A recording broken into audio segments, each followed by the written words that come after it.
இறையேசுவில் அன்புமிக்க சகோதர சகோதரிகளே, திருவருகை காலம் முதல் ஞாயிறு வழிபாட்டில் கலந்து கொள்ள உங்கள் அனைவரையும் அன்போடு அழைக்கின்றேன். ஒரு இளைஞன் ஒரு வயதான முதியவரிடம் கேட்கிறார், தாத்தா, உங்களுடைய வயலை பார்க்கின்றேன், அது எப்போதும் நல்லதொரு விளைச்சலை தருகின்றதே, இதன் ரகசியம் என்ன என்று கேட்கின்றார். அந்த விவசாயி அந்த இளைஞனை அவருடைய வயலுக்கு அழைத்து செல்கிறார். இந்த வயலில் இரவு பகல் பாராமல் நான் விழிப்பாய் இருக்கின்றேன் என்று கூறுகிறார். அப்போது அந்த இளைஞன் அந்த தாத்தாவிடம் கேட்கிறார், நீங்கள் இரவெல்லாம் உறங்குவதில்லையா என்று கேட்கிறார். அப்போது அந்த விவசாய கூறுகிறார், மேகத்தை வைத்து நான் எப்போது மழை வரும் என்று கணக்கிடுகிறேன், சில அடையாளங்களை வைத்து பூச்சிகள் எப்போதும் வரும் என்று நான் கணித்து கொள்வேன். எனவே நோய் வரும் முன்பே தடுக்கிறேன். அதனால்தான் என்னுடைய வயலிலே நல்லதொரு விளைச்சலை தருகிறது என்று.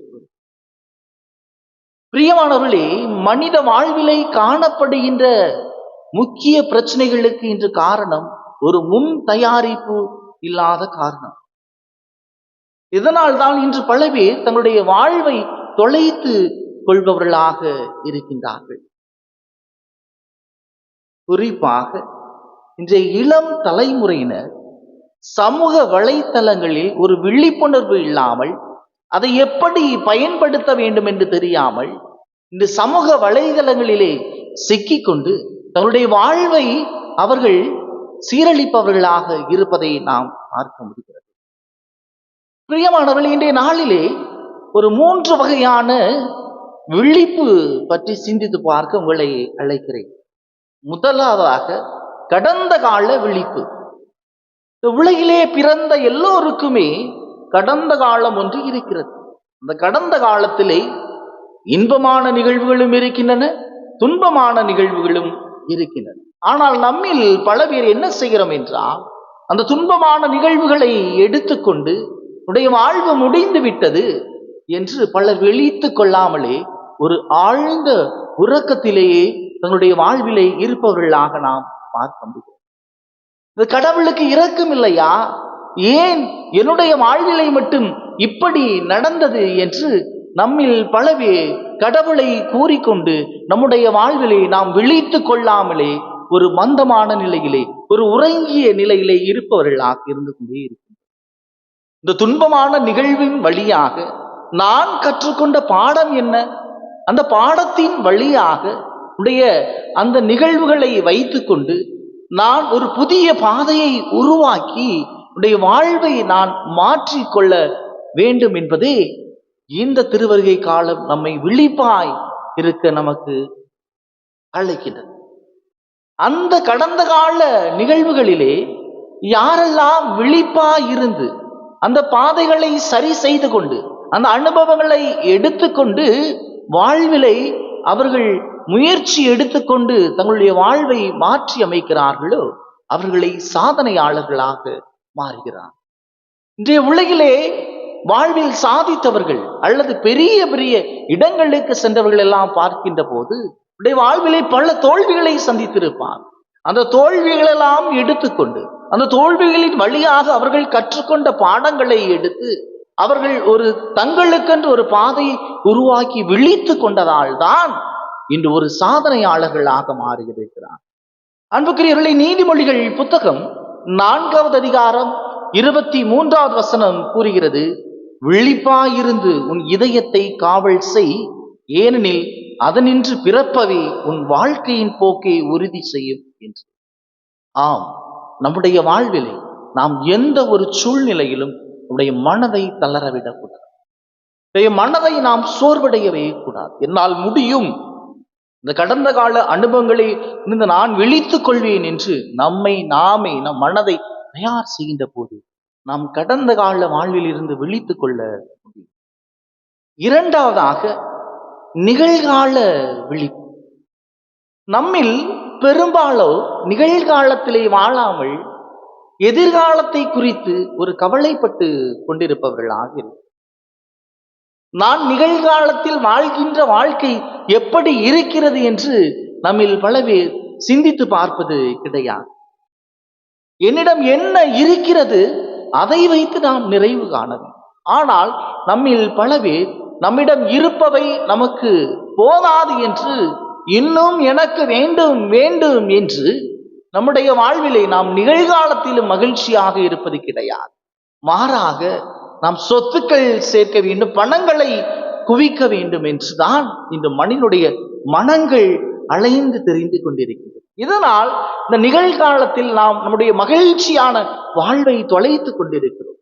கடவுளை மறந்துவிட்டு நாம் நம் மனம் போன போக்கிலே, இந்த உலகம் போன போக்கிலே நம்முடைய மனதை செலுத்தி நாம் வாழ்பவர்களாக இருந்து கொண்டே இருக்கிறோம். நீதிமொழிகள் புத்தகம் 16வது அதிகாரம் 9வது வசனம் கூறுகிறது, மனிதர் தம் வழியை வகுத்தமைக்கின்றனர், ஆனால் அதில் அவரை வழி நடத்துகிறார் ஆண்டவர் என்று. நாம் நமக்கான வழியை உருவாக்கினாலும் ஆண்டவர் நமக்கென்று ஒரு வழியை உருவாக்கி வைத்திருக்கிறார். அதை யாராலும் தடுக்க முடியாது. நாம் வாழ்கின்ற இந்த உலகம் நிலையான உலகம் கிடையாது. நம்முடைய வாழ்விலே நிலையான வாழ்வு என்பது இறைவனை நோக்கிய ஒரு வாழ்வு. அதுதான் இந்த உலகிலே நமக்கு நிலையான வாழ்வு. அந்த நிலையான வாழ்வை நாம் எட்டி பிடிக்க வேண்டும் என்றால் நாம் நிகழ்காலத்தில் உண்மையுடனும் நீதியுடனும் இருக்க வேண்டும். நாம் நீதியின் வழியில் நடக்கின்ற போது, உண்மையை நாம் பேசுகின்ற போது, பிறருக்கு நம்மால் முடிந்த உதவி செய்கின்ற போது, நம்மிடம் இருப்பவை வைத்து நிறைவு கண்டு அதில் மகிழ்ந்து வாழ்கின்ற போது நம்முடைய எதிர்கால வாழ்வு மகிழ்வாக இருக்கும். அப்போது நாம் நிகழ்காலத்தில் என்ன நாமை தயார் செய்கின்றோமோ, விழிப்பாயிருந்து நம்மை நாம் தயார்படுத்துகின்ற போது இந்த எதிர்கால வாழ்வில் நாம் மகிழ்வோடு இருக்க முடியும். எதிர்கால விழிப்பு. எபிரேயர் புத்தகம் 9வது அதிகாரம் 28வது வசனம் கூறுகிறது, இயேசு மீண்டும் ஒரு முறை தோன்றுவார், ஆனால் பாவத்தின் பொருட்டு அல்ல, தமக்காக காத்திருப்பவர்களுக்கு மீட்பருளும் பொருட்டை தோன்றுவார் என்று. நம்முடைய வாழ்விலே இந்த மனிதர்களாகிய பெரும்பான்மையானோர் நினைத்து கொண்டிருக்கிறார்கள், நம்மிடம் இருக்கின்ற பணங்களும் செல்வங்களும் இந்த எதிர்கால வாழ்வுக்கு ஒரு உறுதுணையாக இருக்கும் என்று. ஆனால் இந்த பணங்களும் செல்வங்களும் நமக்கு ஒரு நிம்மதியான வாழ்வை தரார். இந்த பணங்களும் செல்வங்களும் வைத்திருப்பவர்கள் இரவு பகல் பாராமல் உறக்கமில்லாமல் வாழ்ந்து இருந்து கொண்டே இருக்கிறார். நம்முடைய எதிர்கால வாழ்வு என்பது நிலை வாழ்வை நோக்கிய பயணம். ஆண்டவருடைய மீட்புக்காக காத்திருந்து யார் யாரெல்லாம் நிகழ்காலத்தில் உண்மையின் வழியில் நீதியின் வழியில் நடந்து தங்களுடைய வாழ்வை தயார் செய்கிறார்களோ அவர்கள்தான் விழிப்பாய் இருந்து எதிர்காலத்திலே ஆண்டவருடைய மீட்பை பெற்றுக்கொண்டு நிலை வாழ்வை பெற முடியும் என்பதைத்தான் இந்த திருவருகை காலம் நமக்கு தெள்ள தெளிவாக கூறுகிறது.